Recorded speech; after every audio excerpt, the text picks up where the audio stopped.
Hello दोस्तों, जिस तरह आपको पता है कि बीपीएससी के द्वारा आपका एडीओ का एग्ज़ाम होने वाला है आपका 14 अप्रैल से। उसके लिए हम लोगों ने एक जीएस का प्रैक्टिस सेट चलाया था। उसी में आज हम लोग खान सर के द्वारा जो अपना बुक रिलीज किया गया था प्रैक्टिस सेट का, उसका आज तीसरा सेट होगा। इसके पहले का 2 सेट हो चुका है और ये सब हो रहा है आपका एडीओ स्पेशल को लेकर, जो हम लोग 70 सेट टोटल मारने वाले हैं। उसी का आज ये छठा वीडियो है। चलिए, जो विस्तृत व्याख्या के साथ आता है, सिर्फ क्वेश्चन और आंसर नहीं पढ़ते हम लोग इसका विस्तृत व्याख्या भी पढ़ते हैं। और आपके लिए एक बात, अगर आपको इसका पीडीएफ चाहिए तो हमारे टेलीग्राम चैनल से जुड़ जाइए। और जो अभी आप 100 क्वेश्चन पढ़ रहे हैं, ये रोज शाम को 6 बजे, और उसके बाद भी जब भी आपको टाइम मिले तो आप जाके इसका क्यूज लगा सकते हैं। क्यूज मतलब कि ये सारा 100 क्वेश्चन है, उसको एक एमसीक्यू फॉर्मेट में हमारे टेलीग्राम चैनल में फ्री ऑफ कॉस्ट दिया जाता है, जिससे आप रिवीजन अच्छे तरीके से और कम समय में कर सके। तो चलिए शुरू करते हैं। अब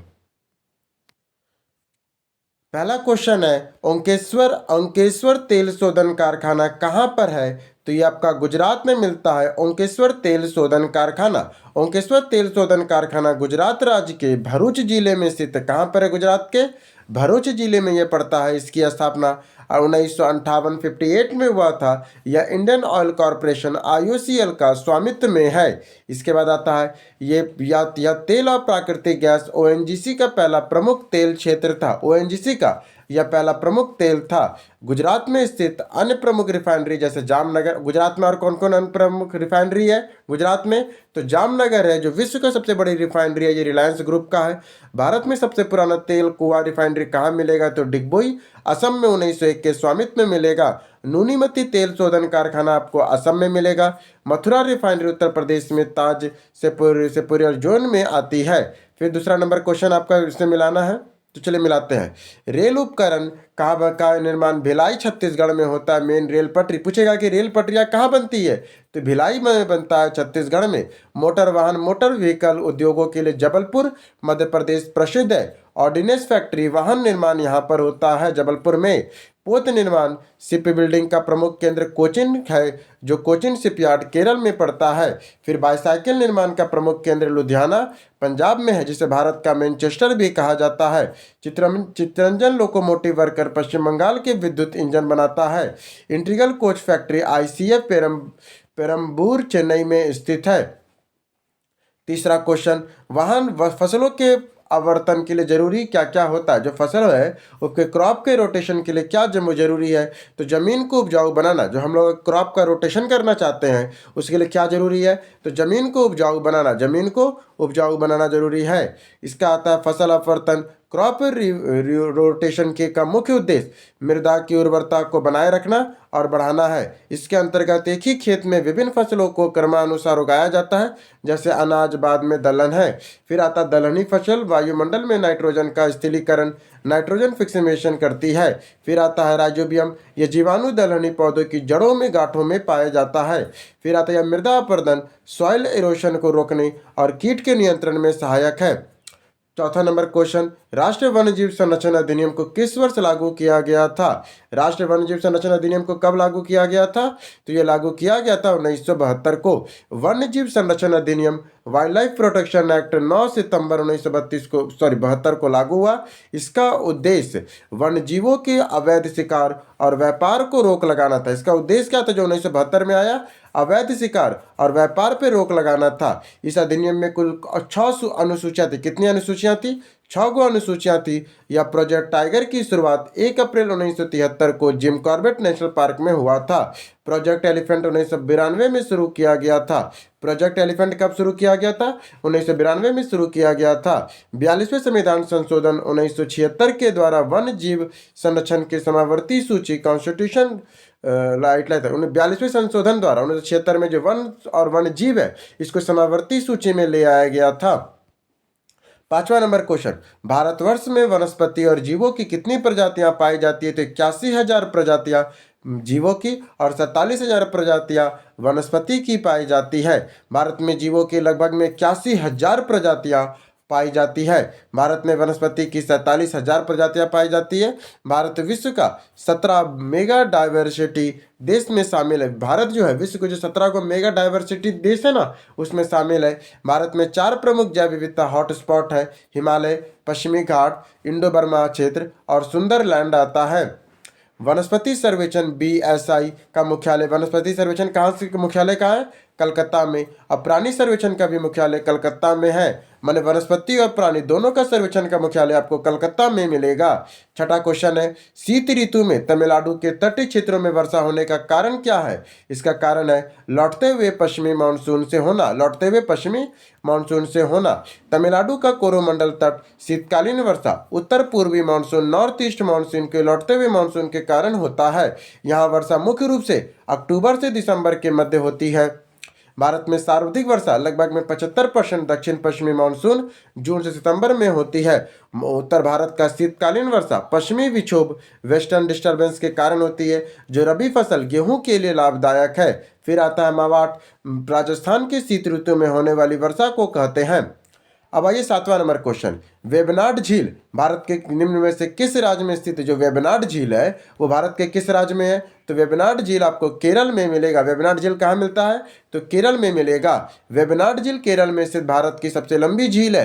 तो वेलिंगटन द्वीप इसी झील पे स्थित है, जो कृत्रिम द्वीप है। वेलिंगटन द्वीप इसी झील में स्थित है, जो कृत्रिम द्वीप है। इस झील की प्रसिद्ध नेहरू ट्रॉफी, बोट रेस, वक्रपल्ली सौर नौका का आयोजन ओनम पर में होता है। यह लगून का झील है जिसे स्थानीय भाषा में कयाल कहा जाता है। चिल्का झील उड़ीसा भारत की सबसे बड़ी खारे पानी की झील है। सांबर झील भारत में सबसे बड़ी अंतर्देशीय खारे पानी की झील है।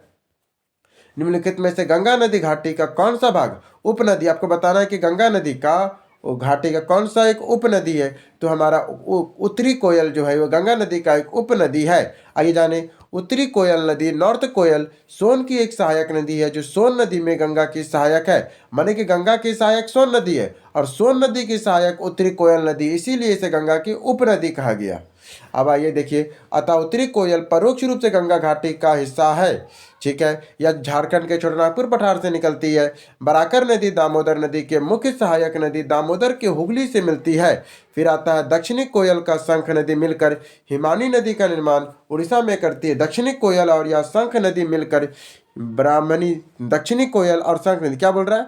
दक्षिणी कोयल और शंख नदी मिलकर ब्राह्मणी नदी का निर्माण करती है उड़ीसा में। ये दक्षिणी कोयल का बात हो रहा है, ठीक है, ये दक्षिणी कोयल है और शंख नदी मिलकर ब्राह्मणी नदी का निर्माण करती है उड़ीसा में। वही उत्तरी कोयल जो है मंडल डैम, कौन सा डैम? मंडल डैम का परियोजना में स्थित है। उत्तरी कोयल पे कौन सी परियोजना है? मंडल डैम है। 9वां नंबर क्वेश्चन, भूटान का सर्वोच्च चोटी कौन है? तो आपको बताना है कि भूटान का सर्वोच्च चोटी कौन है? तो कुला कंगाली है। कौन सा है? कुला कंगाली है। कुला कंगाली को अक्सर भूटान का सर्वोच्च चोटी माना जाता है।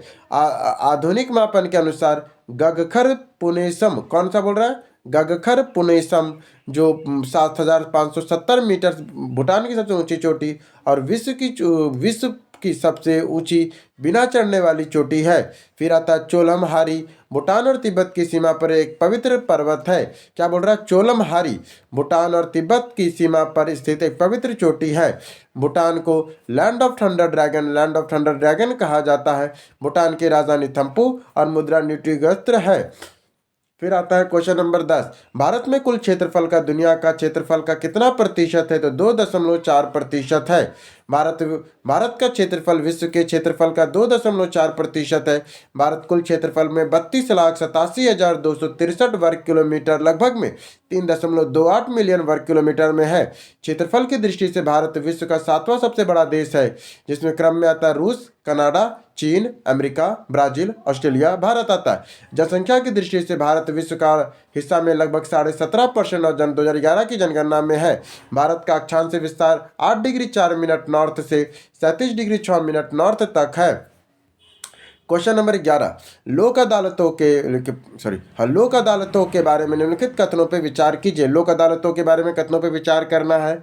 तो लोक अदालत विधिक सेवा प्राधिकरण अधिनियम 1987 के तहत वैधानिक दर्जा प्राप्त है। लोक अदालतों को क्या बोल रहा है? लोक अदालतों को विधिक सेवा प्राधिकरण अधिनियम 1987 के तहत संवैधानिक दर्जा प्राप्त है। यह सस्ती न्यायिक सेवा और इसमें कोई कोर्ट फीस नहीं लगता है। यह एकल पेशी पर विवाद का निवारण का प्रयास करती है। इसमें क्या होता है? आप एक बार जाइए, विवाद का डिस्प्यूट रिजोल्यूशन ऑन सिंगल में ही ये लोग करने का कोशिश करता है।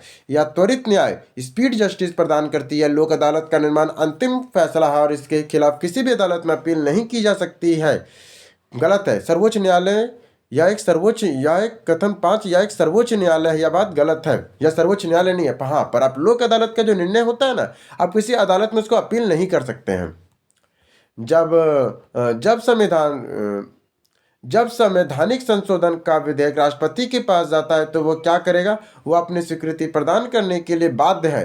देखिए, जो जनरल बिल होता है ना, जैसे कोई साधारण विधेयक, राष्ट्रपति चाहे तो उसको एक बार लौटा सकता है, पर जो संविधान संशोधन का विधेयक है वो राष्ट्रपति कभी नहीं लौटा सकता, उसको बाध्य है उसको सिग्नेचर करने के लिए संविधान संशोधन का।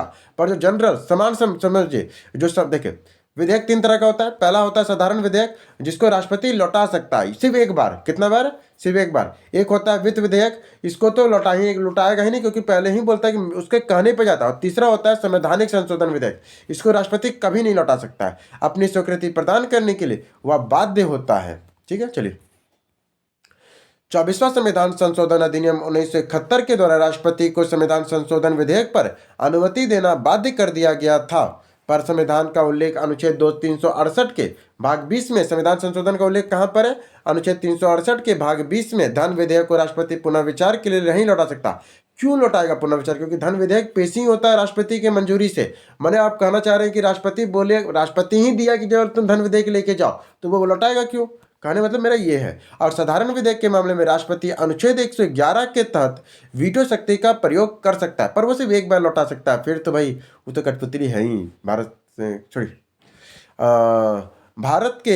भारत के संविधान संशोधन में उद्देशिका प्रस्तावना के बारे में लिखित में से कौन सा कथन सही? आपको बताना है कि जो प्रस्तावना है उसमें कौन सा कथन सही है। तो इसका कथन 1 2 3 सही, पिछले मिलाते हैं। उद्देशिका स्वयं न्यायालय में परिवर्तनीय नहीं है। सही बात है, उद्देशिका को आप न्यायालय में परिवर्तनीय नहीं कर सकते, यह बात बिल्कुल सही है। उद्देशिका उन उद्देश्यों को बताती है जिन्हें संविधान स्थापित करना चाहता है, यह भी बात सही है कि उद्देशिका वही बताना चाहिए जो संविधान करना चाहता है। उद्देशिका उन स्रोतों को इंगित करती है जहाँ से संविधान अपना प्राधिकार प्राप्त करता है। संविधान उन जो उद्देशिका जो हमारा प्रस्तावना है उन स्रोतों को इंगित करती है जहां से संविधान अपना प्राधिकार प्राप्त करना चाहता है। आइए, प्रस्तावना न्यायालय द्वारा परिवर्तनीय नहीं है। सही बात है, प्रस्तावना को न्यायालय द्वारा परिवर्तनीय नहीं कर सकते। यह संविधान के प्राधिकरण के स्रोत हम भारत के लोगों को इंगित करता है। केशवानंद भारतीय विवाद 1973 में 73 में सुप्रीम कोर्ट ने प्रस्तावना को संविधान का अभिन्न अंग माना था। कभी कभी पूछता है कि प्रस्तावना को अभिन्न अंग कब माना गया था? केशवानंद भारतीय विवाद 1973 में, याद रखिएगा। और बेरूबारी विवाद 1960 में संविधान का अंग नहीं माना था। देखिए, जब बेरूबारी मामला आया था 1960 में, तो हमारा सुप्रीम कोर्ट ने बोला कि जो प्रस्तावना है वो संविधान का अंग नहीं है। पर केशवानंद भारतीय वाद जब 1973 में आया तो सुप्रीम कोर्ट बोला कि नहीं, प्रस्तावना संविधान का भाग है। तब ना आपका 1975-76 में आपका प्रस्तावना में संशोधन हो गया, क्योंकि सुप्रीम कोर्ट बोला कि है तो कर देते हैं संशोधन। फिर आता है आपका 42वां संशोधन 1976 द्वारा प्रस्तावना में समाजवादी, पंथ निरपेक्ष और अखंडता शब्द जोड़े गए। देखिए, 1976 में किया संशोधन, इंदिरा गांधी ने किया था। आइए देखिए, भारत में धर्मनिरपेक्ष राष्ट्र का कारण क्या? हम लोग जो बोलते हैं कि भारत एक धर्मनिरपेक्ष राष्ट्र, इसका कारण क्या है? यह अपने सभी नागरिकों के साथ उनके धार्मिक विश्वासों को बिना एक जैसा व्यवहार करता है। हम लोग अपना धर्मनिरपेक्ष क्यों बोलते हैं अपने देश को? क्योंकि यहाँ अपने नागरिकों के साथ उनके धार्मिक विश्वासों के बिना एक जैसा व्यवहार होता है सबके साथ। इसी के लिए धर्मनिरपेक्ष का अर्थ है राज्य का अपना कोई राजकीय धर्म नहीं होगा। जब हम लोग धर्मनिरपेक्ष कहते हैं, सेकुलर होते हैं, तो इसका मतलब क्या है कि राज्य का अपना कोई धर्म नहीं होगा। और भारत के संदर्भ में ना यह धर्मनिरपेक्ष नहीं कहना चाहिए, इसे पथ निरपेक्ष कहना चाहिए। क्या कहना चाहिए? हम लोगों का संविधान में पंथ निरपेक्ष लिखा गया, धर्मनिरपेक्ष नहीं लिखा गया। इंग्लिश में सेकुलर है पर हिंदी में यह पंथ निरपेक्ष, याद रखिएगा। भारत सभी धर्मों का समान संरक्षण और सम्मान देता है। अनुच्छेद 25 से 28 धार्मिक स्वतंत्रता के अधिकार को सुनिश्चित करता है। पंथ निरपेक्ष संविधान की प्रस्तावना में, देख रहे हैं, पंथ निरपेक्ष संविधान की प्रस्तावना में 42वें संशोधन द्वारा 1976 द्वारा जोड़ा गया था।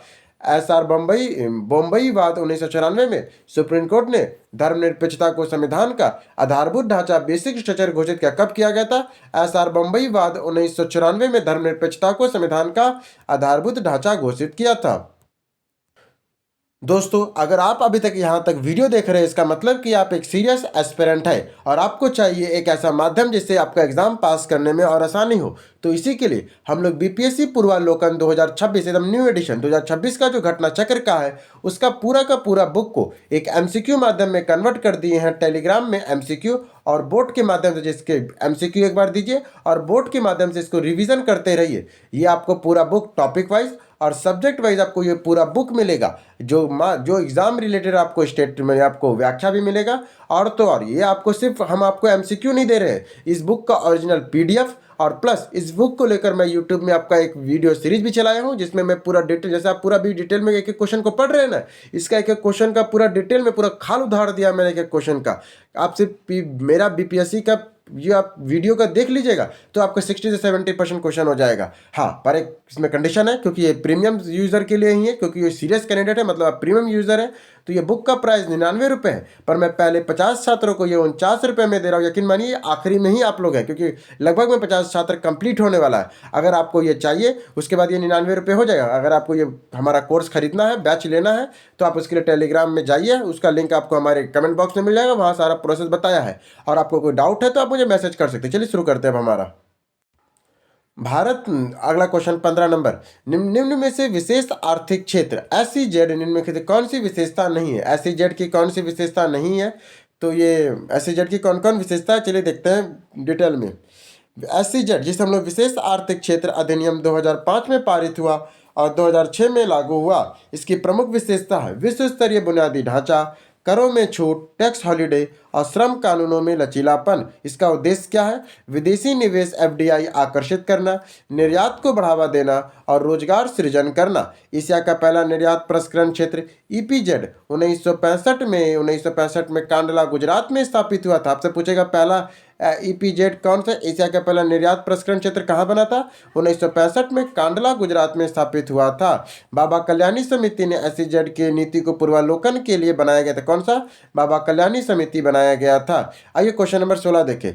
ग्रामीण क्षेत्रों में कैलोरी की आवश्यकता अधिक होती है, क्योंकि लोग ग्रामीण क्षेत्रों में कैलोरी की आवश्यकता अधिक क्यों होती है? क्योंकि लोग शारीरिक श्रम में लगे हुए हैं ग्रामीण क्षेत्र में, क्योंकि खेती बाड़ी करते हैं ना, तो अधिक श्रम लगेगा।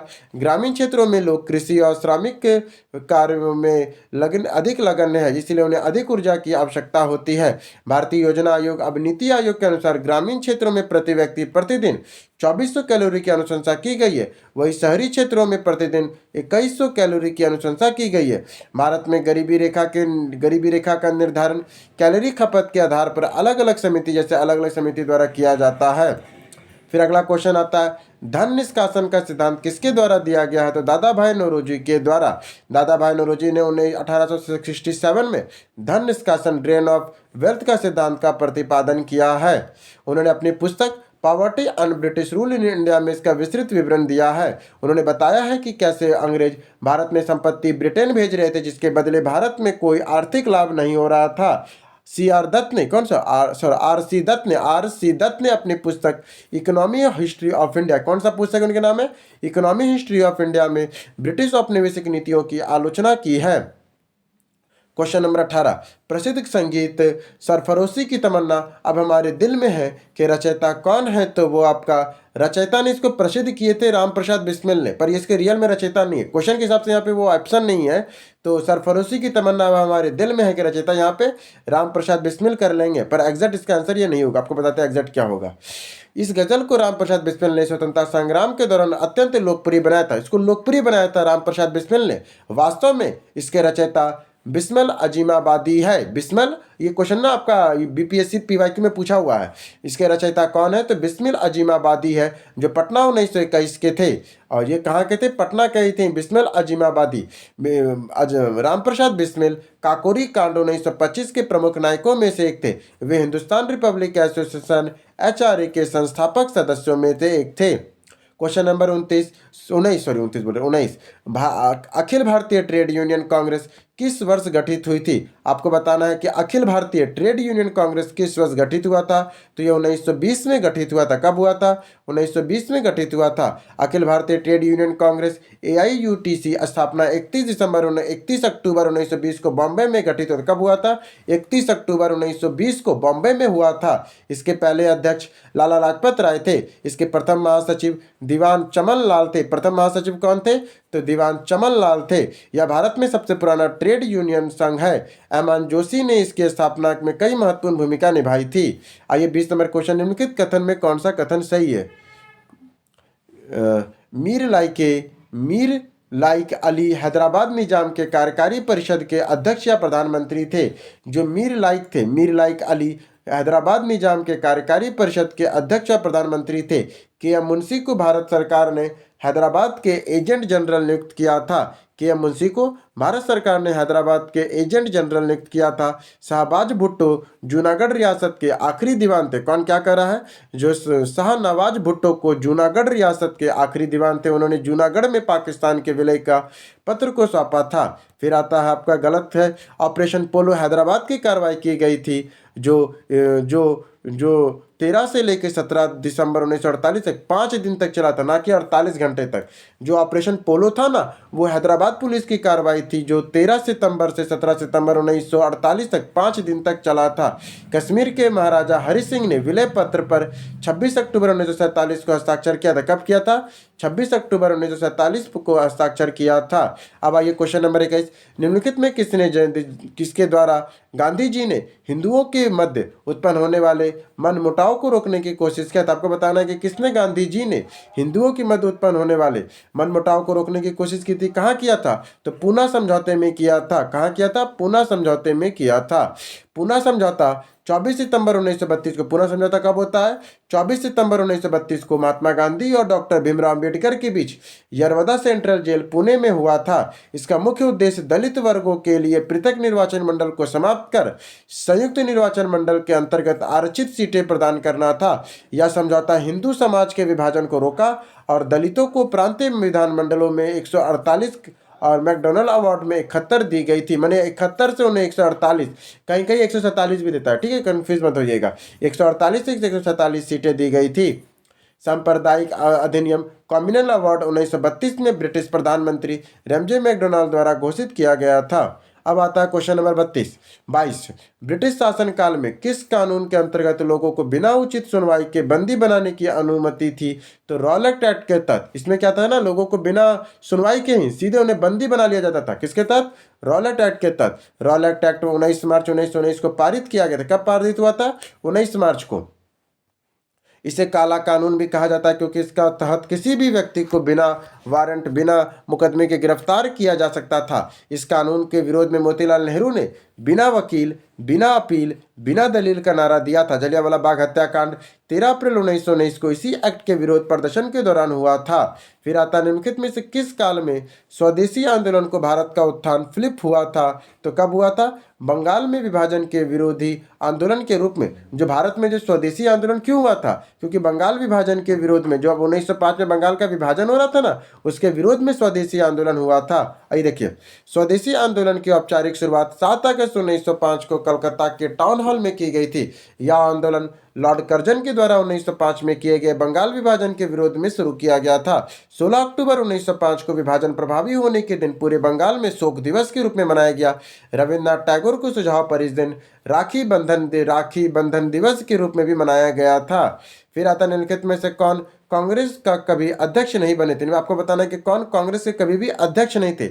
आपका सुरेंद्र नाथ बनर्जी बने थे, गोपाल कृष्ण गोखले भी बने थे, बाल गंगाधर तिलक कभी नहीं बने थे, और महात्मा गांधी भी बने थे। आइए देखिए, बाल गंगाधर तिलक भारतीय राष्ट्र कांग्रेस के कभी भी अध्यक्ष नहीं चुने गए थे। महात्मा गांधी केवल एक बार 1924 में बेलग्राम अधिवेशन में अध्यक्ष बने थे। ये बेलग्राम कर्नाटक में पड़ता है, बने थे। गोपाल कृष्ण गोखले 1905 में बनारस अधिवेशन में अध्यक्षता किया था। वही सुरेंद्र नाथ बनर्जी ने 1895 पुणे में, 1902 अहमदाबाद में कांग्रेस की अध्यक्षता किया था। फिर आता है 25 नंबर, किस अंग्रेजी सैन्य अधिकारी जनरल ने झांसी की रानी को यह कहते हुए श्रद्धांजलि दी थी कि वह औरत सोई हुई है जो विद्रोहियों में एकमात्र मर्द थी। ये हीरोज ने कहा था। हीरोज ने झांसी पर, महारानी झांसी में लड़ाई किया था हीरोज ने। आइए देखिए, जनरल हैरोज 1858 में झांसी और ग्वालियर के विद्रोह को दबाया था। रानी लक्ष्मीबाई को 18 जून 1858 को ग्वालियर में लड़ते हुए वीरगति प्राप्त हुई थी। रानी लक्ष्मीबाई का मूल नाम मणिकर्णिका मनु और उनका जन्म वाराणसी में हुआ था। उन्होंने 1857 के विद्रोह में लखनऊ का नेतृत्व बेगम हजरत महल ने किया था। फिर आता है सर चार्ल्स वुड का डिस्पैच या वुड प्रेषण भारतीय इतिहास में नए क्षेत्र में मील का पत्थर था। ये कहाँ का था? तो शिक्षा के लिए था। वुड डिस्पैच किसके लिए आया था? शिक्षा के लिए वुड डिस्पैच आया था। फिर कहता है 1854 में वुड डिस्पैच को भारतीय शिक्षा का मैग्ना कार्टा भी कहा जाता है। इसमें प्राथमिक स्तर पर मातृभाषा, उच्च शिक्षा का माध्यम अंग्रेजी का बनाया। एक मिनट, इसमें देखिए प्राथमिक शिक्षा को मातृभाषा में, पर जो उच्च शिक्षा थी वो अंग्रेजी माध्यम में सिफारिश की गई थी। इसी की सिफारिश पे 1857 को कलकत्ता, बम्बई, मद्रास में विश्वविद्यालय स्थापित हुए थे। कहाँ का हुआ था? कलकत्ता, बम्बई, मद्रास में हुआ था। यह डलहौजी के कार्यकाल में आया था, बॉर्डर डिस्पैच। फिर आता 27 नंबर, निम्नलिखित में से कौन सा एक राष्ट्रवादी समाचार पत्र नहीं था? आपको बताना है कि कौन सा एक राष्ट्रवादी समाचार पत्र नहीं है। द टाइम्स ऑफ इंडिया नहीं है, बाकी द हिंदू, बंगाली, दी महर्ता है। कहता है द टाइम्स ऑफ इंडिया 1838 में स्थापित ब्रिटिश हितों का समर्थक माना जाता है, ना कि यह राष्ट्रवादी था। 1838 में स्थापित हुआ था। द हिंदू की शुरुआत 1878-78 में जी सुब्रमण्यम अय्यर ने की थी, जो एक राष्ट्रवादी पत्र है। फिर आता है महर्ता, अंग्रेजी में कौन सा? महर्ता अंग्रेजी में। केसरी मराठी में संपादन बाल गंगाधर तिलक ने किया था। मराठी होगा, महर्ता नहीं, गलत लिखा गया यहाँ पे। जो मराठी समाचार पत्र था ना वो अंग्रेजी में आया था, मराठी आया था आपका अंग्रेजी में, और केसरी आया था मराठी में। इसका बाल गंगाधर तिलक ने किया था। बंगाली समाचार पत्र सुरेंद्र नाथ बनर्जी द्वारा संपादित किया जाता था। बंगाली को कौन करते थे? सुरेंद्र नाथ बनर्जी करते थे। आइए अब क्वेश्चन नंबर 28 देखिए। कौन से यूरोपीय देशों ने भौगोलिक खोज को प्रारंभ की जिसमें अमेरिका, एशिया और अफ्रीका को औपनिवेशिक प्रारंभ हुआ था? तो कौन सा था? पुर्तगाली और स्पेन ने किया था। कौन किया था? जहां से भौगोलिक खोज की शुरुआत किसने किया था? पुर्तगाली और स्पेन ने किया था। पुर्तगालियों के वास्को डिगामा ने 1498 में भारत के कालीकट में समुद्री मार्ग की खोज की थी। स्पेन के क्रिस्टोफर कोलंबस ने 1492 में अमेरिका में नई दुनिया की खोज किया था। पुर्तगालियों के राजकुमार हेनरी द नेविगेटर ने भौगोलिक खोजों को बहुत प्रोत्साहन दिया था। पुर्तगाल का एक राजकुमार था, क्या नाम था? Henry the navigator. उन्होंने भौगोलिक खोजों को बहुत प्रोत्साहित किया था। और 1494 में वेडेनिस की संधि, ट्रीटी ऑफ वेडेनिस ने स्पेन और पुर्तगालियों के बीच गैर ईसाई देशों पर को विभाजित किया था। अब आता है क्वेश्चन नंबर 29। अरब यात्री अब्दुल रज्जाक भारत के किस राज्य में शासन करने आया था? अरब यात्री अब्दुल रज्जाक भारत के किस राज्य में शासन काल में आया था? तो देवराय द्वितीय का। अब्दुल रज्जाक किसके शासन काल में आया था? देवराय द्वितीय के शासन काल में अब्दुल रज्जाक आया था। अब्दुल रज्जाक फारसी यात्री 1442 से 43 में ईस्वी में विजयनगर साम्राज्य आया था। वह फारस के शासक शाहरुख का राजदूत बनकर देवराय द्वितीय के संगम वंश के दरबार में आया था। निकोलस कोटी इटली के देवराय प्रथम के शासनकाल में विजयनगर आया था। डियोग्रो पायस को बारबोसा कृष्णदेवराय के समय विजयनगर आए थे। Question number 30। तबकाते अकबरी, जिसे कभी कभी अब्दुल फजल ने के अकबरनामा से अधिक विश्वसनीय माना जाता है, किसके द्वारा लिखा गया था? तो ये लिखा गया था निजामुद्दीन अहमद के द्वारा। किसके द्वारा लिखा गया था? निजामुद्दीन अहमद के द्वारा। ख्वाजा निजामुद्दीन अहमद अकबर के दरबार में मीर बख्शी के सैन्य विभाग थे। जो ख्वाजा निजामुद्दीन थे वो अहमद थे, वो अकबर के दरबार में मीर बख्शी के सैन्य विभाग में थे। तबकाते अकबरी को भारत में मुस्लिम शासन का विस्तृत इतिहास मिलता है। किसमें? तबकाते अकबरी में भारत में मुस्लिम शासन का विस्तृत इतिहास मिलता है। यह ग्रंथ अब्दुल फजल के अकबरनामा की तुलना में अधिक तुलनात्मक और कम पक्षपाती माना जाता है। गुलबदन बेगम ने हुमायूंनामा की रचना की थी। अब आता है क्वेश्चन नंबर 31। कौन सा सही आपको यह बताना है? कौन सा है? मुगल साम्राज्य की स्थापना बाबर के द्वारा की गई थी। यह बात बिल्कुल सही है। आइए देखिए, बाबर ने 1526 में पानीपत के प्रथम युद्ध में इब्राहिम लोदी को हराकर मुगल वंश की नींव रखी थी। शाहजहां ने जहांगीर का पुत्र था, ना कि शेर शाह सूरी का। जो शाहजहां था ना वो जहांगीर का पुत्र था। इसके बाद आता है शिवाजी मुगलों के औरंगजेब के समकालीन थे। ठीक है, और उन्होंने औरंगजेब के विरुद्ध संघर्ष भी किया था। वही हुमायूं शेर शाह सूरी चौसा और कन्नौज के युद्ध में पराजित हुआ था, ना कि औरंगजेब। ठीक है, अगला क्वेश्चन देखिए। इब्न बतूता के बारे में कौन सा कथन सत्य है? आपको यह बताना है। इब्न बतूता मोरक्को का यात्री था। इब्न बतूता मोरक्को का यात्री था जो 1333 में भारत आया था। वह मोहम्मद बिन तुगलक एमबीटी के दरबार में आया और उसे दिल्ली का काजी नियुक्त किया था। उसका प्रसिद्ध पुस्तक का नाम है किताब उल रहला, जिसे हम लोग सफरनामा भी कहते, किताब उल रहला। मोहम्मद बिन तुगलक का क्या नाम था? मोहम्मद बिन तुगलक के दरबार में आया और उसे दिल्ली का काजी नियुक्त किया। उनका प्रसिद्ध किताब का नाम है किताब उल रहला, जिसे सफरनामा भी कहते हैं। 1342 में सुल्तान ने उसे अपना राजदूत बनाकर चीन भेजा था। कब? 1342 में चीन भेज दिया था। 33 नंबर क्वेश्चन, जिल्लाहा शब्द का पहली बार प्रयोग किसने किया है? तो जिल्लाहा शब्द का पहला बार प्रयोग बलबन ने किया था। किसने किया था? ये बलबन ने किया था। बलबन गयासुद्दीन बलबन ने स्वयं को जिल्ले इलाही क्या कहा था? स्वयं को जिल्ले इलाही यानी ईश्वर की छाया। ईश्वर, जिल्ले इलाही का मतलब क्या होता है? ईश्वर की छाया। उसे निबाते खुदाई क्या कहते हैं? उसे निबायत ए खुदाई, ईश्वर का प्रतिनिधि का सिद्धांत का प्रतिपादन किया था बलबन ने। फारसी नवरोज त्यौहार और सिजदा और पापोस प्रथा की शुरुआत की थी। इसे लौह और रक्त नीति, आयरन एंड ब्लड पॉलिसी भी अपनाई थी। क्वेश्चन नंबर 34, चोल शासक ने सर्वप्रथम द्रविड़ प्रदेश को विभाजित किया था।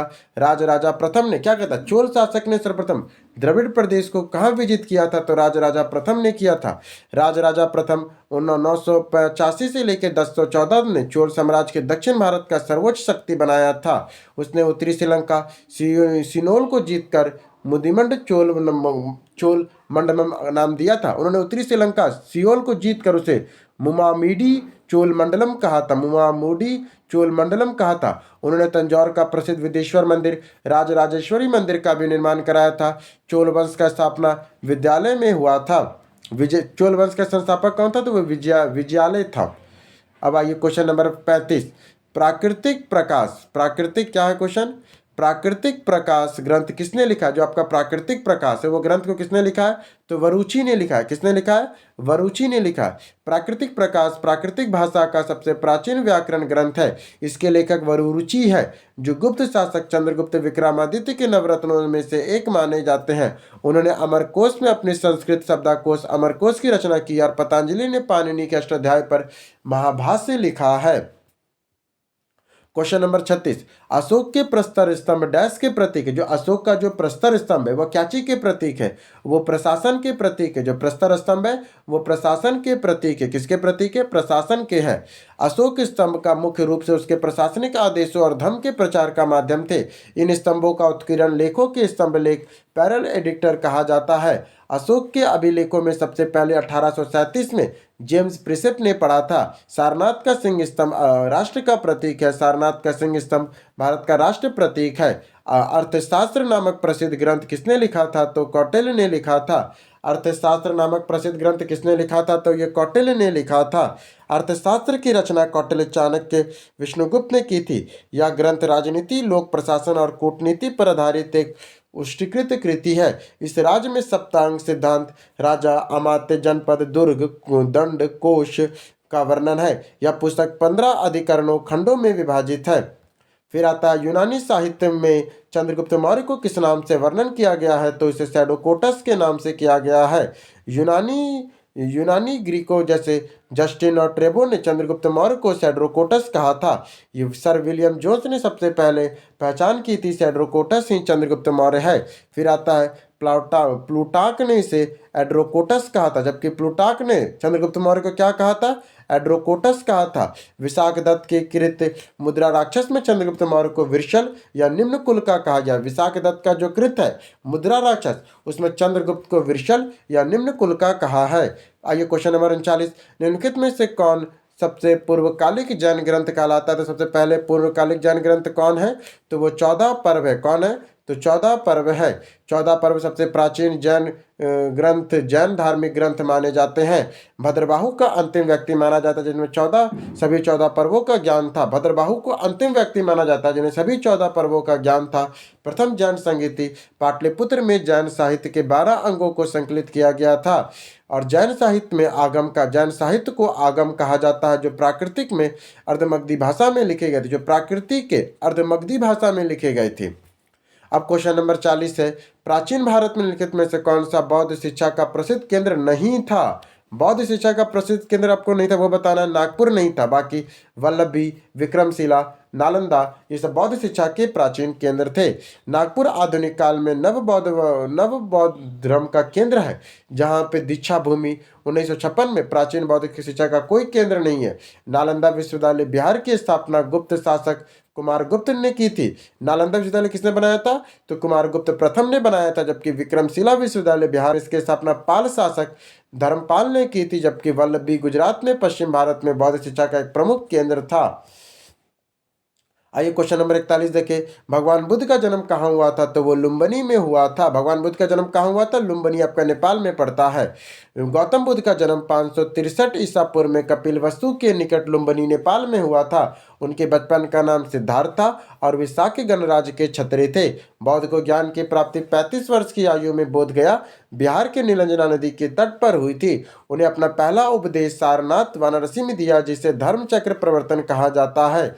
बौद्ध की मृत्यु महापरिनिर्वाण 483 ईसा पूर्व में 80 वर्ष की आयु में कुशीनगर उत्तर प्रदेश में हुआ था। लुम्बिनी 1997 में लुम्बिनी को 1997 97 को यूनेस्को की विश्व धरोहर स्थल घोषित किया गया है। बौद्ध धर्म में त्रिरत्न है, बुद्ध धम्म संघ। वैशाली में बौद्ध धर्म ने अपना अंतिम उपदेश दिया था। पूछेगा बौद्ध ने अपना अंतिम उपदेश कहाँ दिया था? तो वैशाली में दिया था। कहाँ दिया था? तो वैशाली में दिया था। फिर आता है भारतीय सामाजिक व्यवस्था में वर्णित पुरुषार्थ की संख्या कितनी है? तो हमें 4 पुरुषार्थ बताए गए हैं। प्राचीन भारतीय दर्शन में मानव जीवन के 4 प्रमुख लक्ष्य या पुरुषार्थ बताए गए हैं। 4 पुरुषार्थ क्या क्या है? 4 पुरुषार्थ है धम्म, पहला है हमारा धम्म, फिर अर्थ, फिर काम, फिर मोक्ष। धम्म का अर्थ होता है नैतिक कर्तव्यों और सामाजिक नियमों का पालन करना। अर्थ का तात्पर्य होता है भौतिक संसाधन और धन अर्जन करना। काम का अर्थ है सांसारिक सुख और इच्छाओं की पूर्ति करना। मोक्ष का अर्थ है अंतिम लक्ष्य जैसे इच्छा जन्म मृत्यु के चक्र से मुक्ति पाना। आश्रम व्यवस्था में से ब्रह्मचर्य, गृहस्थ, वानप्रस्थ और संन्यास का पालन पुरुषार्थ की प्राप्ति के लिए किया जाता है। गृहस्थ आश्रम में अर्थ और काम की प्रधानता होती है। सूची 1 और सूची 2 को मिलाना है आप लोग को, तो सीधे चलिए हम लोग यहाँ पढ़ते हैं। कालीबंगा राजस्थान के हनुमानगढ़ जिले के घग्गर नदी के किनारे स्थित है, जहाँ पे जुते हुए साक्ष्य मिले थे। क्या पढ़े? कालीबंगा जो राजस्थान के हनुमानगढ़ जिले के घग्गर नदी के किनारे स्थित है, वहाँ जुते हुए खेत के साक्ष्य मिले हैं। सुरकोटदा गुजरात में है, कच्छ जिले में स्थित है और घोड़े और हड्डियों के साक्ष्य मिले हैं। फिर आता है कोट दीजी जो वर्तमान पाकिस्तान के सिंध प्रांत में सिंधु नदी के किनारे स्थित है। फिर आता है बनवाली हरियाणा के फतेहाबाद हिसार जिले में स्थित है, जो मिट्टी से बना हल है। फिर आता है आपका कैसे हम लोग मिलाए, तो कच्छ आपका राजस्थान, कच्छ भुज सिंध और हरियाणा। फिर आपको सूची 1 और सूची 2 को मिलाना है। सबसे पहले लोथर गुजरात के भोगवा नदी के किनारे स्थित एक प्रमुख बंदरगाह नगर है। रोपड़ पंजाब के सतलज नदी के किनारे स्थित है और स्वतंत्र भारत में खोजा गया पहला स्थल है। राखीगढ़ी हरियाणा में स्थित है और यह भारत में सिंधु सभ्यता का सबसे बड़ा स्थल है। कालीबंगा राजस्थान में स्थित है। कालीबंगा कहाँ पर है? तो ये राजस्थान में है। आइए क्वेश्चन नंबर 45 देखें। निम्नलिखित अभिलेखों में से किसमें विधवा दहन का उल्लेख मिलता है? तो ये हमें मिलता है भानुगुप्त के एरन स्तंभ लेख में। भानुगुप्त के एरन स्तंभ अभिलेख में मिलता है। सती प्रथा का प्रथम हमें अभिलेख साक्ष्य 510 ईस्वी में एरन अभिलेख से मिलता है। कहाँ से मिलता है? एरन अभिलेख से मिलता है। यह अभिलेख गुप्त शासक भानुगुप्त से संबंधित है। इसे भानुगुप्त के सेनापति गोपराज की मृत्यु और उसकी पत्नी की सती होने का उल्लेख मिलता है। क्या देखिए इसमें भानुगुप्त का सेनापति गोपराज, भानुगुप्त का सेनापति कौन था? गोपराज, और उसकी मृत्यु और उसकी पत्नी के सती होने का उल्लेख मिलता है। एरन मध्य प्रदेश के सागर जिले में स्थित है। सती प्रथा का अंत 1829 में लॉर्ड विलियम बेटिक और राजा राम मोहन राय के प्रयासों से नियम 17 के द्वारा हुआ था। 17 से खतरा याद रखिएगा। ऋग्वेद में सती प्रथा का स्पष्ट उल्लेख नहीं मिलता है। ऋग्वेद में सती प्रथा का कोई स्पष्ट उल्लेख हमें नहीं मिलता है। क्वेश्चन नंबर 46, भारत में खनिज उत्पादन के संदर्भ में निम्नलिखित कथनों पर विचार कीजिए। तो 1 से अधिक होगा, चलिए देखते हैं। बिहार के रोहतास जिले में पायराइट का सर्वाधिक भंडार है। कुल भंडार का 95%। भारत का जो कुल भंडार है ना पायराइट का, उसमें बिहार के रोहतास में मिलता है आपको। चूना पत्थर कैमूर के भभुआ, मुंगेर और रोहतास जिले में पाया जाता है। सीमेंट उद्योग के लिए कच्चा माल है। जमुई जिला जो सोना क्षेत्र में सोने गोल्ड का विशाल भंडार की पुष्टि हुई है। बिहार में झारखंड से अलग होने के 2000 साल बाद बिहार खनिज संसाधन में सीमित हो गए थे। पायराइट को मूर्खों का सोना फोर्स गोल्ड भी कहा जाता है। ठीक है, अब आइए देखिए कोकलत जलप्रपात किस जिला में मिलेगा? आपको बताना जो कोकलत जलप्रपात है वो कहाँ मिलेगा? तो वो आपको नवादा में मिलेगा। कोकलत जलप्रपात कहाँ मिलेगा? नवादा में मिलेगा। कोकलत जलप्रपात बिहार के नवादा जिले में स्थित है। यह एक प्रसिद्ध पर्यटक स्थल और ऊंचाई में लगभग 160 फीट या 47 से 50 मीटर का है। यह जलप्रपात कोडरमा पठार में आने वाली धारा से निर्मित होती है। पौराणिक मान्यताओं के अनुसार एक ऋषि को श्राप से राजा के निगास और अजगर बनकर रहते थे। बिहार के अन्य जलप्रपात देखा जाए तो कौन कौन है? तो तेहर कुंड कैमूर में है, धुआं कुंड सासाराम में है, मझर कुंड सासाराम में है। तेहर कुंड कहाँ पर है? तो कैमूर में। धुआं कुंड सासाराम में और झज्जर कुंड कहाँ है? तो सासाराम में है। कोसी नदी के समुद्र तल की औसत ऊंचाई कितनी है? तो 30 मीटर है। कोसी का मैदान समुद्र तल से औसत ऊंचाई लगभग में 30 मीटर है। फिर आता है, यह मैदानी निचली गंगा के मैदान लोअर गंगा प्लेन का एक हिस्सा है। कोसी नदी को अपने मार्ग परिवर्तन के लिए जाना जाता है और इसे बिहार का शोक सैरो बिहार भी कहते हैं। बिहार के मैदानी सॉरी बिहार में कोसी नदी को मार्ग परिवर्तन के लिए जाना जाता है और बिहार का शोक सैरो बिहार कहा जाता है। बिहार के मैदानी भागों में कुल क्षेत्रफल का लगभग में 96% है।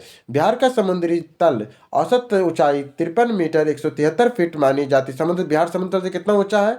तो 53 मीटर या 173 फीट मानी जाती, जो पूरे राज्य में है। फिर आता है आपका नीचे दिए गए दो क्षेत्र, उसको मिलाना है। चलिए सीधे सीधे व्याख्या पढ़ते हैं। समझ में नहीं। चलिए, दक्षिणी बिहार उत्तरी बिहार की तुलना में अधिक नगरीकृत और औद्योगिक रूप से विकसित है। जो दक्षिणी बिहार है ना, वो उत्तरी बिहार की तुलना में अधिक नगरीकृत और औद्योगिक रूप से विकसित है। उत्तर बिहार बाढ़ विशेषकर कोसी, गंडक, बागमती आदि से प्रभावित है, जिसमें अवसंरचना विकास बाधित होता है। दक्षिणी बिहार छोटानागपुर पठार के समीप होने के कारण खनिजों की उपलब्धता औद्योगिक इकाई जैसे बरौनी, रिफाइनरी, एनटीपीसी आदि है के कारण अधिक विकसित हुआ है। इसीलिए उद्योगों का विकास अधिक विकसित होने का एक मुख्य कारण है। अब आता है 50 नंबर क्वेश्चन। निम्नलिखित में से कौन सा जिला बिहार का जिला है जो नेपाल के साथ सीमा साझा नहीं करता है? तो आपको बताना है कि कौन सा नहीं करता है। मधुबनी करता है, सुपौल करता है, सीतामढ़ी करता है, पर गोपालगंज नहीं करता। कौन नहीं करता है? गोपालगंज नहीं करता है। बिहार के 7 जिले नेपाल के साथ अंतर्राष्ट्रीय सीमा साझा करते। कितना जिला? 7 जिला। ये 7 जिला है पश्चिमी चंपारण। कौन सा? पश्चिमी चंपारण, पूर्वी चंपारण, सीतामढ़ी, मधुबनी, सुपौल, अररिया और किशनगंज है। गोपालगंज जिला उत्तर प्रदेश के साथ सीमा साझा करता और नेपाल के साथ नहीं करता है।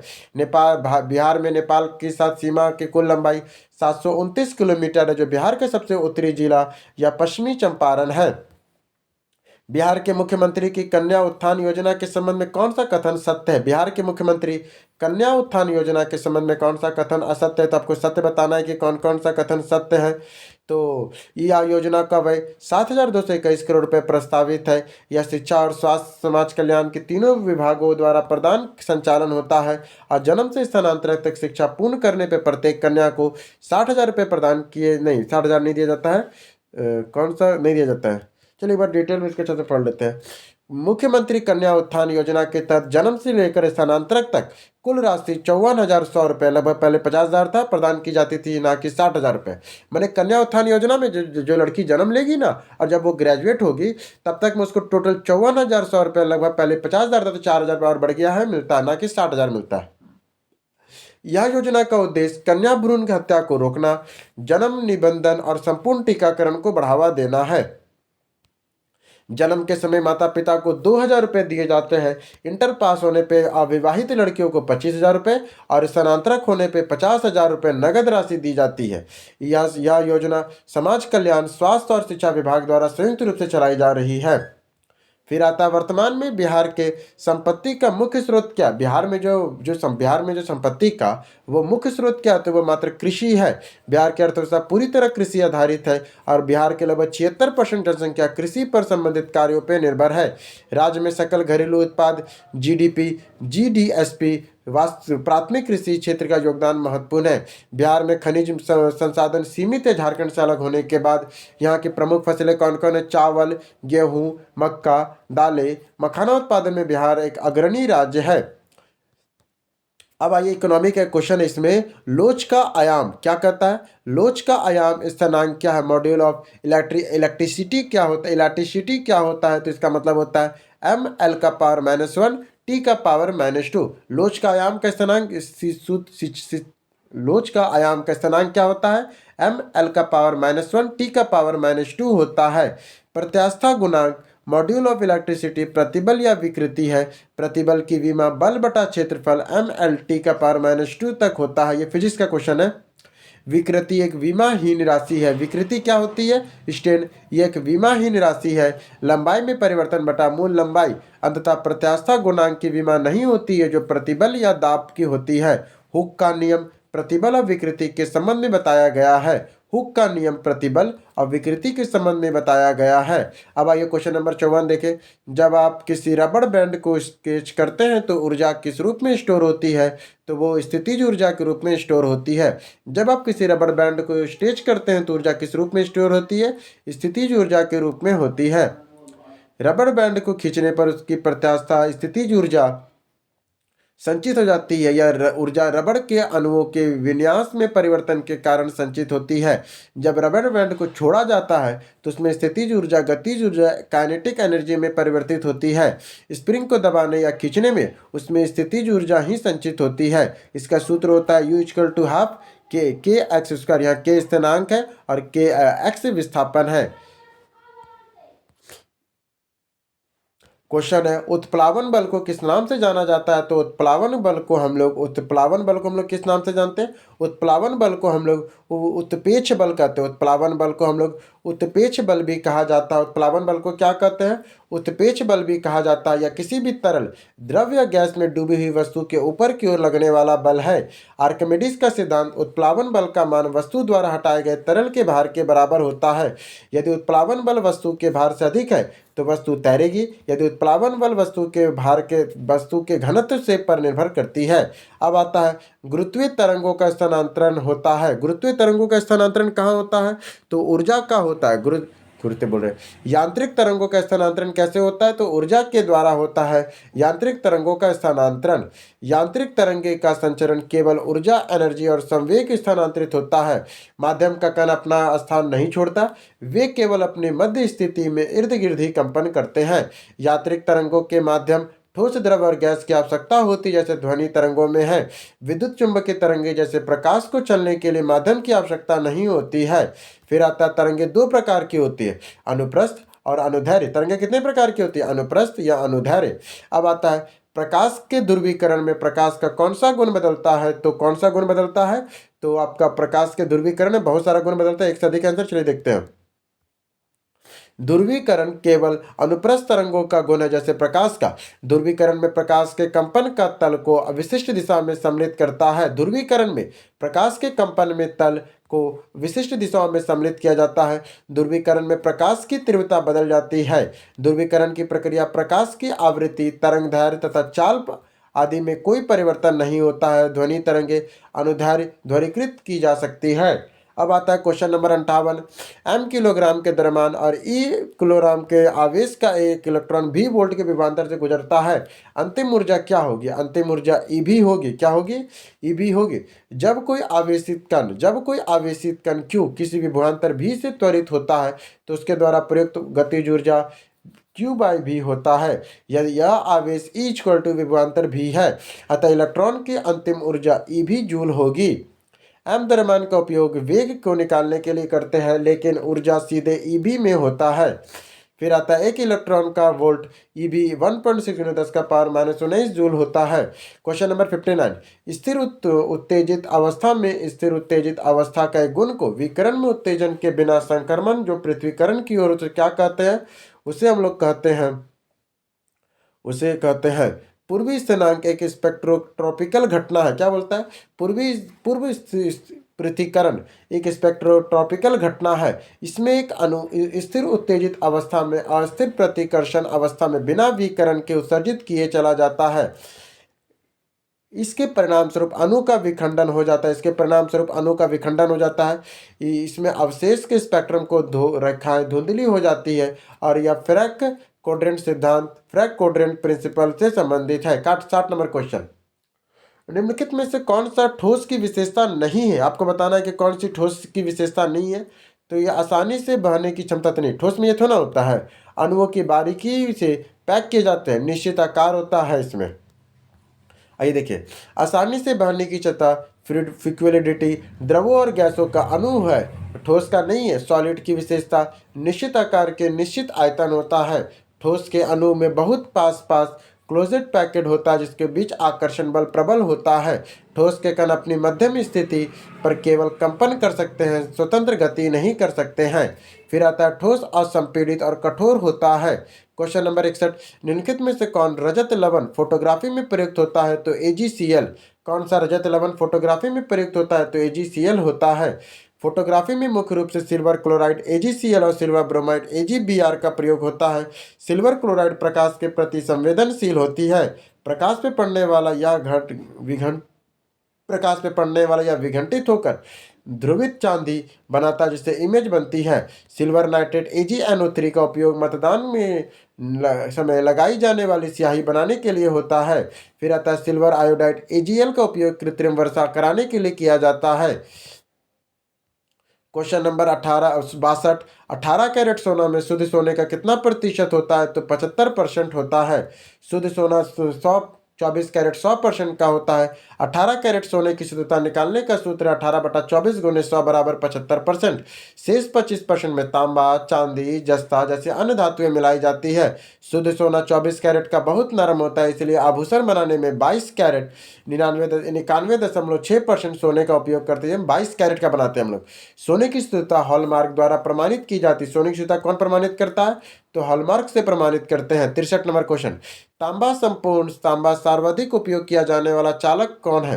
तांबा का सर्वाधिक उपयोग किया जाने वाला चालक है क्योंकि इसमें इसकी प्रतिरोधकता कम होती है, या पतले तारों से बनाया जा सकता है, या चांदी की तुलना में सस्ता होता है। आइए देखिए, तांबा या कॉपर विद्युत का सुचालक होता है और इसकी प्रतिरोधकता कम होती है या तन्य होता है। इसके वजह से पतले तारों में आसानी से बनाया जा सकता है। फिर आता है चांदी को विद्युत का सर्वोत्तम चालक है, लेकिन वह बहुत महंगी है, इसलिए वह तांबा आर्थिक रूप से बेहतर विकल्प है। एल्युमिनियम का उपयोग भी विद्युत संचलन में किया जाता है पर क्योंकि यह हल्का होता है। फिर आता है आपका 64 नंबर क्वेश्चन, अमलगम किस धातु का अयस्क या मिश्र धातु है? तो यह पारा का है। अमलगम किस धातु का अयस्क या मिश्र धातु है? तो ये पारा का है। अमलगम पारा को Hg या किसी अन्य धातु का मिश्र धातु होती है। पारा एकमात्र ऐसी धातु है जो कमरे के तापमान पे द्रव अवस्था में पाई जाती है। लोहे के पात्र में पास पारा रखा जाता है क्योंकि यह लोहे पारे के साथ अमलगम नहीं बनाता है।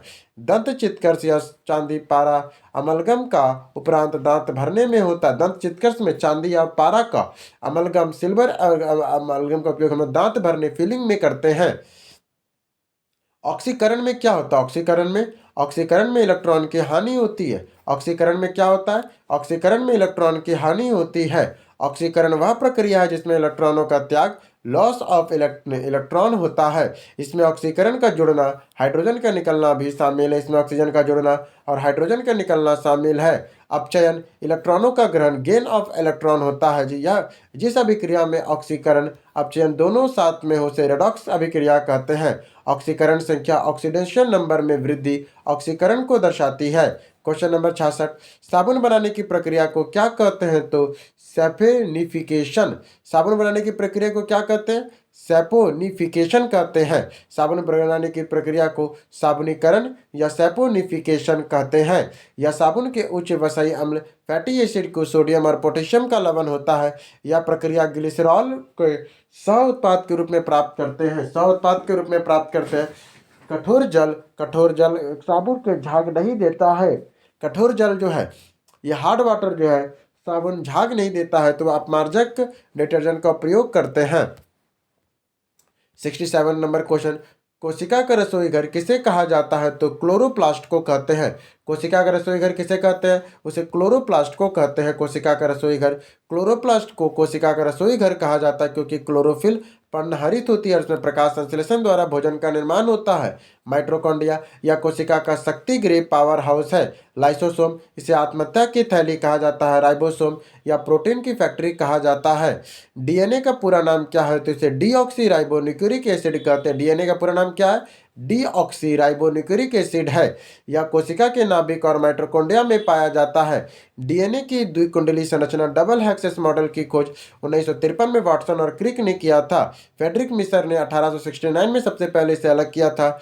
जीन डीएनए का क्रियात्मक इकाई है। और 69 नंबर, जीवों की अत्यधिक विविधता का कारण क्या? जीवों में जो अधिक विविधता मिलता है उसका कारण क्या है? तो उसका कारण है उत्परिवर्तन।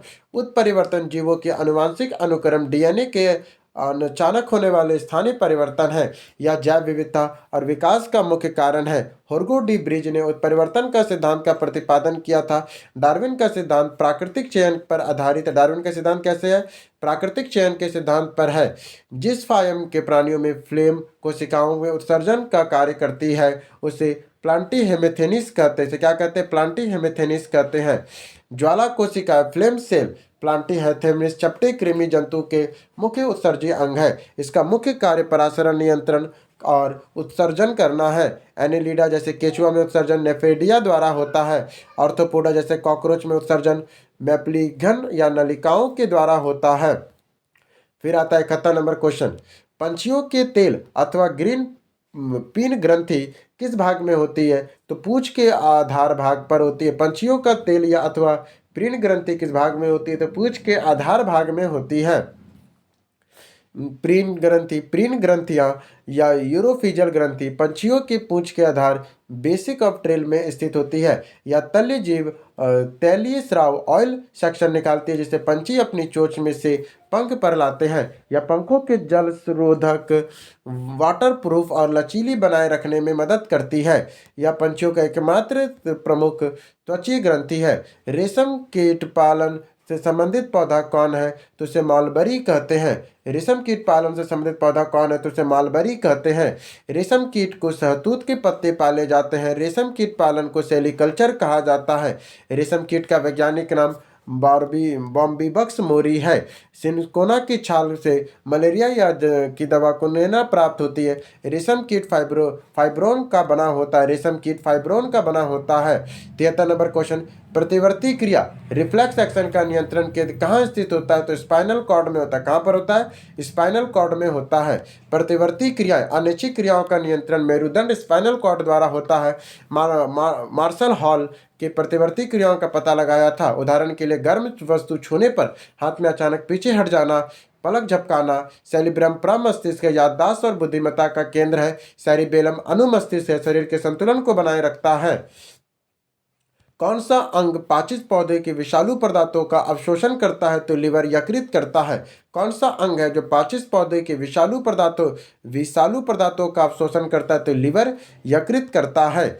यकृत शरीर के मुख्य डिटॉक्सिफिकेशन सेंटर में है। यकृत शरीर का मुख्य डिटॉक्सिफिकेशन सेंटर में है। या विषैले पदार्थ जैसे अमोनिया को कम हानिकारक पदार्थों यूरिया में बदलता है। यकृत मानव शरीर में सबसे बड़ी ग्रंथि लार्जेस्ट ग्लैंड है और यकृत पित्तरस बाइल जूस का स्राव करता है जो वसा के पायासीकरण में मदद करता है।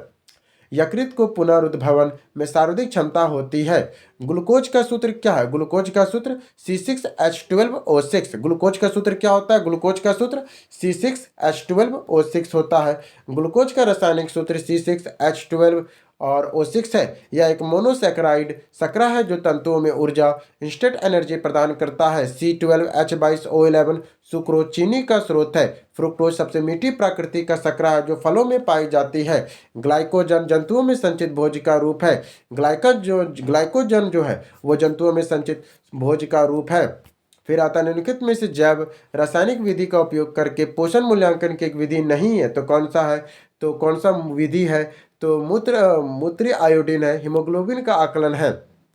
आइए देखते हैं। रक्तचाप ब्लड प्रेशर संचार प्रणाली रक्तचाप ब्लड प्रेशर संचार प्रणाली स्वास्थ्य का मापदंड है, ना कि सीधे तौर पे पोषण का है। आयोडीन मूत्र आयोडीन के शरीर में आयोडीन की कमी का पता चलता है। हीमोग्लोबिन से आयरन की स्थिति और एनीमिया का पता चलता है। हीमोग्लोबिन से पोषण मूल्यांकन के लिए एंथ्रोपोमेट्रिक माप, वजन और ऊंचाई, बायोकेमिकल टेस्ट, विटामिन स्तर का प्रयोग करते हैं। अब आइए 77 नंबर। मानव शरीर में मांसपेशियों के बारे में लिखित में से कौन सी कथन गलत है? तो सही क्या क्या है? मांसपेशियों की मांसपेशी जोड़े का काम करती है। सिकुड़ने पे मांसपेशी छोटी, सख्त और मोटी हो जाती है और है। आइए इसका देखिए एक्सप्लेनेशन। मांसपेशियों में केवल हड्डियों की खींच पिल होती है, धक्का पल नहीं होता है। मांसपेशियों में केवल खींच पुल होती है, धक्का पुश नहीं होता है। मांसपेशियां हमेशा जोड़े पेयर में काम की, जैसे कि बाइस्पेस और ट्राइस्पेस होता है। संकुचन के दौरान मांसपेशी छोटी, सख्त और मोटी हो जाती है। मानव शरीर में लगभग 639 मांसपेशियां होती है। सबसे बड़ी मांसपेशी ग्लूटेनियस मैक्सिमस है। सबसे बड़ी मांसपेशी कौन है? ग्लूटेशियस मैक्सिमस है। क्वेश्चन नंबर 78, अधिकतम एंजाइम होते हैं, अधिकतम एंजाइम कहाँ मिलते हैं? तो ये प्रोटीन में मिलते हैं। सभी एंजाइम मूलतः प्रोटीन होते हैं। सभी एंजाइम क्या है? तो मूलतः प्रोटीन होते हैं। एंजाइम जैव उत्प्रेरक, एंजाइम क्या है? तो एक जैव उत्प्रेरक बायो कार्टेसिटी के रूप में कार्य करते हैं जो रासायनिक अभिक्रिया को गति बढ़ाते हैं। एंजाइम का ताला चाबी सिद्धांत लॉक एंड की के एनिमल फ्रेशर ने दिया था। राइजोबियम एक अपवाद है जो आरएनए का अणु है, प्रोटीन का नहीं है। फिर आता है नासाइड दर्द निवारक की एक श्रृंखला आई किसके द्वारा लिखा गया है? तो इनफेरिमेट्री के द्वारा। नसीड दर्द निवारक की एक श्रृंखला का आई किसके द्वारा दिया गया? तो इनफेरिमेट्री के द्वारा दिया गया है। नसाइड का पूर्ण रूप क्या? तो नॉन सॉलिडिटेटर एंटी इम्यूनेटरी ड्रग है। या एंटी इन्फ्लेमेटर का अर्थ सूजन रोधी प्रहादारक है। ये दवाएं दर्द और बुखार और सूजन को कम करने के लिए उपयोग की जाती है। उदाहरण के लिए एस्पिरिन, इबुप्रोफेन और डिकोफेनॉक हैं। फिर आता है मियादी बुखार के लिए मुख्य शरीर का मुख्य रूप से प्रभावित होने वाला अंग कौन है? तो वो आंत है। मियादी बुखार में शरीर का कौन सा भाग प्रभावित होता है? तो आंत होता है। टाइफाइड को आंत ज्वार भी कहा जाता है क्योंकि आंत की संक्रमित करता है। फिर होता है या सोलोनोवा ट्राइकी जीवाणुओं के कारण होता है। ये कौन सा है? साल्मोनेला ट्राइकी जीवाणु के कारण होता है या दूषित भोजन और पानी से फैलता है। टाइफाइड के निदान के लिए विडाल टेस्ट किया जाता है। टाइफाइड के निदान के लिए हम लोग विडाल टेस्ट करते हैं। तपेदिक टीबी फेफड़ों को प्रभावित करता है और पीलिया होता है। तपेदिक टीबी से यह फेफड़ों को प्रभावित करता है और इससे पीलिया यकृत होता है। फिर आता है परिदल पुष्प या किस कुल के पुष्पों में पाए जाते हैं? तो ये लियोलेसी कुल में पाया जाता है। पेरिदल या किस कुल के पुष्पों में पाए जाते हैं? तो ये लिरिएसी कुल में पाया जाता है। लिरिएसी कुल में पाया जाता है। जब पुष्प का बाह्य दल स्पेर और दल पेरिटल का अंत स्पष्ट होता है तो उसे दल पुंजी कहते हैं। लिपरेसी के कुल के पौधे में यह विशेषता पाई जाती है। इसके इकाई को टेपल कहा जाता है। उदाहरण के लिए प्याज, लहसुन और लिली है। फिर आता है प्याज के खाने योग्य भाग को जैसे सलकंद कहते हैं। क्या होता है? तो सैलिनेसी कुल का आलू, टमाटर, बैगन आते हैं। फिर बेसी लुगनेसी कुल सभी दालें आती हैं। फिर आता है जलीय वनस्पति कौन सी? आपको बताना है कि जलीय वनस्पति कौन सी है। तो जलीय वनस्पति कौन सी है? तो वो कमल आपका जलीय वनस्पति है। कमल एक जलीय पौधा है और जलीय पौधा को एरोनकाइमा उत्तक पाया जाता है जिसमें तैरने में मदद करता है। इनकी पत्तियां मोम जैसी परत से ढकी होती है ताकि ये गले नहीं। फिर आता है कैक्टस, नागफनी को मृदुभिद पौधा है जो शुष्क क्षेत्रों में उगता है। क्रिस्टलिना को समुद्री तटीय क्षेत्रों में पाया जाने वाला पौधा है। फिर आता है जलकुंभी को बंगाल का आतंक कहा जाता है।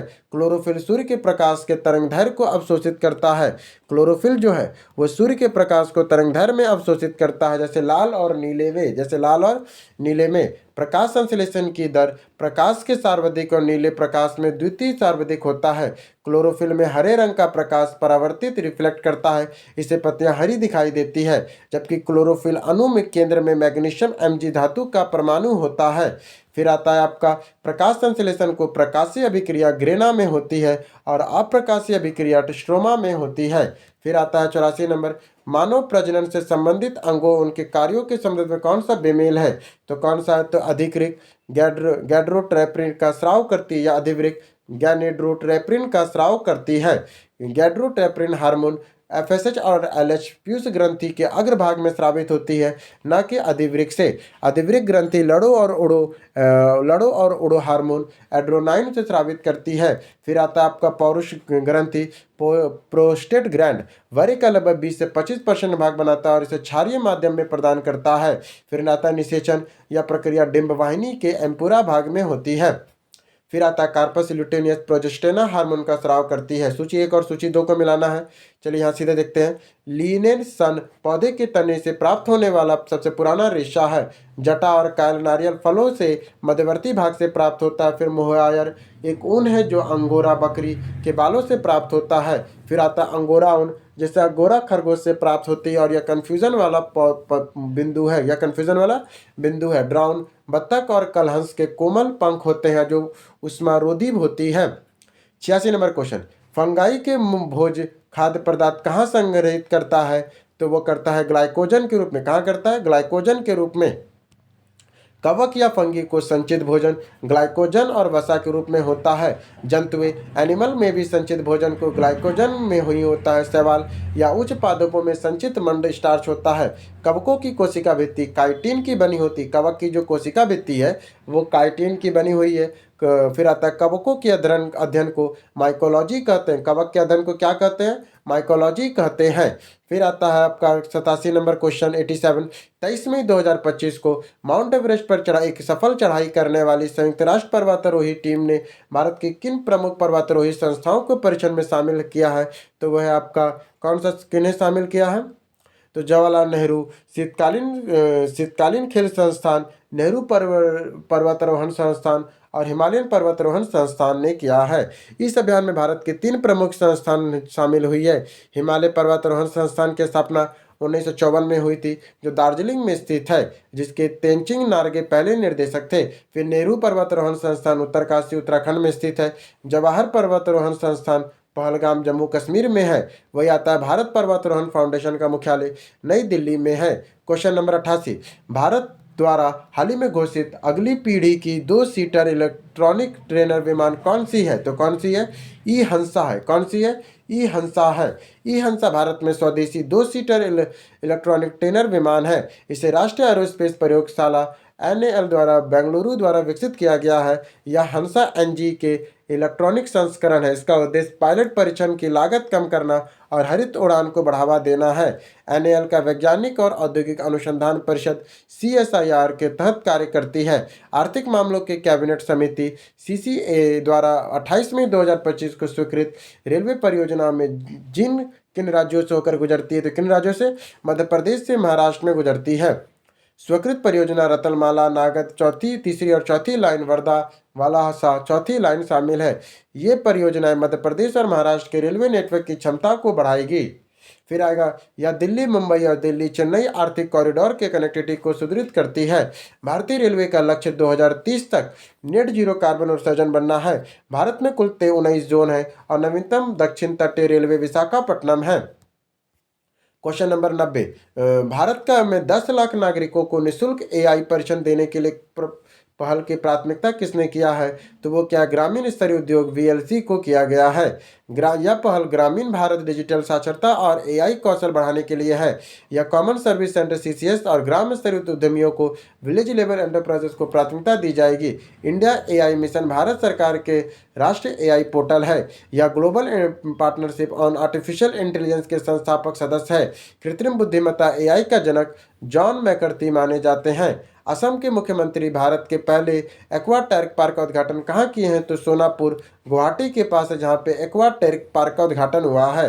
भारत के पहले एक्वाटेरिक पार्क का उद्घाटन सोनापुर कामरूप मेट्रो में जिले में किया गया है। यह पार्क प्रधानमंत्री मत्स्य संपदा योजना PMMSY के अनुरूप है। यह बायोफ्यूक और एनोक्लिक्स जैसे आधुनिक तकनीक का परीक्षण दिया जाएगा। नीली क्रांति का संबंध मत्स्य पालन से। भारत में विश्व के मछली उत्पादन में तीसरा सबसे बड़ा उत्पादक देश है। केरल सरकार द्वारा शुरू की गई ज्योति योजना का मुख्य लक्ष्य क्या है? तो प्रवासी बच्चों को राज्य की शिक्षा प्रणाली और आंगनबाड़ी में शामिल करना है। ज्योति योजना केवल केरल के प्रवासी श्रमिकों के बच्चों के कल्याण के लिए है। इसका उद्देश्य 3 से 6 वर्ष के बच्चों को आंगनबाड़ी में और 6 से प्लस बच्चों को स्कूलों में नामांकित करना है। यह SCERT और स्थानीय निकायों द्वारा लागू किया जाएगा। केरल देश का पहला साक्षर राज्य है। केरल में रोशनी परियोजना भी प्रवासी बच्चों की शिक्षित से संबंधित है। कौन कौन आया केरल में? ज्योति योजना और रोशनी योजना प्रवासियों के लिए है जो वहाँ पे आए हैं। भारत सरकार द्वारा हाल ही में अनुमोदित संशोधित शक्ति नीति का मुख्य उद्देश्य क्या है? तो थर्मल पावर उत्पादक के लिए कोयला लिंकिंग परियोजना को सरल बनाना है। शक्ति का पूर्ण रूप क्या है? तो स्कीम ऑफ हेजनिंग एंड एलोकेशन कोयला एंड ट्रांसपेरेंटरी इंडिया है। इसका उद्देश्य कोल लीकेज के आवंटन में पारदर्शिता लाना है। संशोधित नीति के तहत अब प्रतिस्पर्धा बोली कॉम्पिटिटिव बिल्डिंग के माध्यम से कम अवधि के लिए भी कोयला प्राप्त किया जा सकता है। भारत में कोयले का सर्वाधिक भंडार झारखंड में होता है। भारत में सर्वाधिक विद्युत उत्पादक राज्य तापीय ऊर्जा थर्मल एनर्जी से होता है। केंद्र सरकार ने DRDO के अध्यक्ष डॉक्टर V समीर कामत को कितने वर्ष का दूसरा सेवा विस्तार दिया है? तो 1 वर्ष का दिया है। समीर कामत रक्षा अनुसंधान और विकास संगठन डीआरडीओ के वर्तमान अध्यक्ष है। इनका कार्यकाल 1 जून 2025 से 31 मई 2026 तक बढ़ाया गया है। डीआरडीओ की स्थापना 1958 में की गई थी। डीआरडीओ का मुख्यालय नई दिल्ली में है और इसका आदर्श वाक्य बलस्य मूलस्य विज्ञानम है। डीआरडीओ रक्षा मंत्रालय के अधीन कार्य करता है। डीआरडीओ कैसे कार्य करता है? तो रक्षा मंत्रालय के अधीन कार्य करता है। मेघालय के जोवाई शहर में किस आदिवासी समुदाय द्वारा पारंपरिक बेदनी खनम महोत्सव मनाया जाता है? तो प्लावन मनाया जाता है।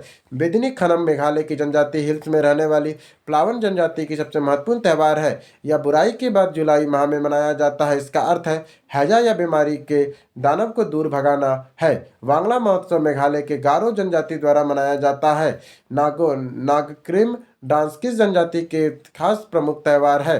फिर आता है M23 विद्रोही समूह में कांगो सरकार के बीच सिद्धांत घोषणा पत्र डिक्लाइन ऑफ प्रिंसिपल पर समझौता किस शहर में हुआ है? तो ये किस शहर में हुआ है? तो ये आपका दोहा कतर में हुआ। यह शांति समझौता डेमोक्रेटिक रिपब्लिक और कांगो और M23 विद्रोह समूह के बीच हुआ है। कतर में इस वार्ता की मध्यस्थता की भूमिका में निभाई थी। दोहा में M23 मार्च 23 मूवमेंट पूर्वी कांगो में सक्रिय एक प्रमुख विद्रोही समूह है। कांगो अफ्रीका का दूसरा सबसे बड़ा देश है जो खनिज संसाधन में कोबाल्ट से समृद्ध है। किनाशा और DRC की राजधानी है। किनाशा क्या है? तो DRC की राजधानी है। 97 नंबर, एशिया प्रशांत आर्थिक सहयोग APEC को अक्टूबर 2025 में होने वाले आगामी बैठक कहाँ प्रस्तावित है? तो वो गोगुनीज दक्षिण कोरिया में प्रस्तावित है। एपेक 2025 शिखर सम्मेलन दक्षिण कोरिया के ऐतिहासिक शहर गोरगोज में आयोजित किया गया है। एपेक जो है एशिया पैसिफिक इकोनॉमिक कॉरपोरेशन की स्थापना 1979 में की गई थी। इसका मुख्यालय सिंगापुर में है। यह कई सदस्यों के भारत का इसका सदस्य नहीं है, केवल पर्यवेक्षक है।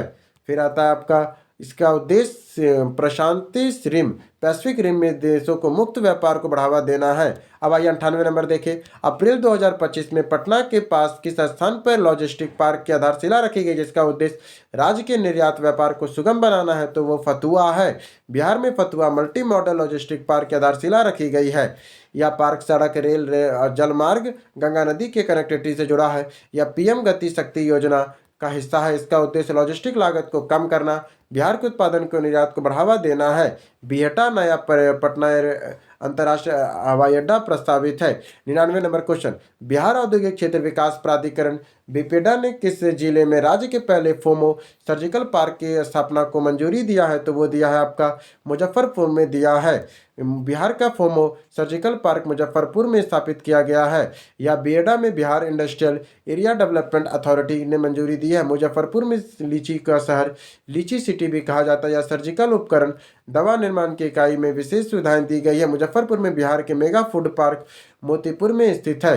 100 नंबर क्वेश्चन, 5 जून 2025 को बिहार पर्यावरण दिवस के अवसर पर बिहार के मुख्यमंत्री ने किस महत्वाकांक्षी परियोजना का शुभारंभ किया है? तो शहरी वानिकी मिशन का। किसका किया है? शहरी वानिकी मिशन का किया है। शहरी वानिकी मिशन का शुभारंभ 5 जून को विश्व पर्यावरण दिवस में किया गया। इसका उद्देश्य बिहार के सभी नगरों में शहरी क्षेत्रों में अति हरित आवरण ग्रीन कवर को बढ़ाना है। इसके तहत नगर वन विकसित किया जाएगा। यह शहरों में हीट आइलैंड प्रभाव को कम करने में मदद करेगा। जल जीवन हरियाली मिशन बिहार सरकार की एक अन्य प्रमुख पर्यावरण योजना है। इस तरह करके हम लोग का 100 सेट खत्म हो गया।